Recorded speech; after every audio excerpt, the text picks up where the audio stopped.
আমি আজ শহরের ব্যস্ত ফুটপাতে হাঁটছি। চারপাশে গাড়ির হর্ন, মানুষের ভিড়, বাজারের কোলাহল, সব মিলিয়ে এক অদ্ভুত বিশৃঙ্খলা। হঠাৎ আমার চোখে পড়ে একটা ছোট্ট বাচ্চা, বয়স সর্বোচ্চ 8 থেকে 9 হবে। ফাটা জামা গায়ে, ময়লা হাত, আর পাশে একটা ছোট্ট কাঠের বক্স। সে বসে আছে ফুটপাতের এক কোণে, চুপচাপ তাকিয়ে আছেন মানুষের জুতার দিকে। বক্সে লেখা, জুতা পালিশ 10 টাকা। আমি দাঁড়িয়ে গেলাম, ছেলেটাকে বললাম, বাবা তুমি স্কুলে যাও না? সে লজ্জায় মাথা নিচু করে বলল, স্কুলে যাওয়ার টাকা নেই, মা অসুস্থ, বাবা কাজ করতে পারেন না, তাই আমি রাস্তায় বসি। তার ছোট্ট কণ্ঠে লুকানো কষ্ট আমার হৃদয়ে কেঁপে উঠল। আমি তখন বসে পড়লাম, বললাম, চল আমার জুতো পালিশ করো। সে কাজ শুরু করলো খুব মনোযোগ দিয়ে, ছোট ছোট হাত, কাঁপতে থাকা আঙুল, কিন্তু কাজের ভেতরে ছিল এক ধরনের আত্মসম্মান।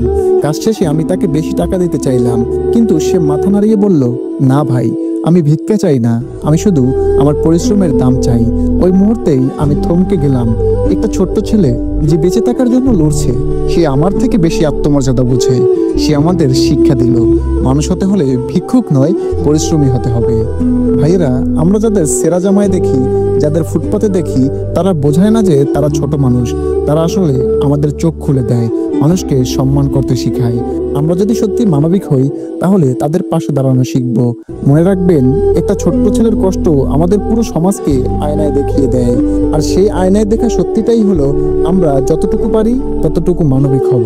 ভিডিওটি ভালো লাগলে আমার চ্যানেলটি ফলো বা সাবস্ক্রাইব করে দিবেন, কারণ আপনাদের একটি ফলো, একটি সাবস্ক্রাইব আমাদের জন্য খুবই গুরুত্বপূর্ণ। সকলে ভালো থাকবেন। আসসালামু আলাইকুম।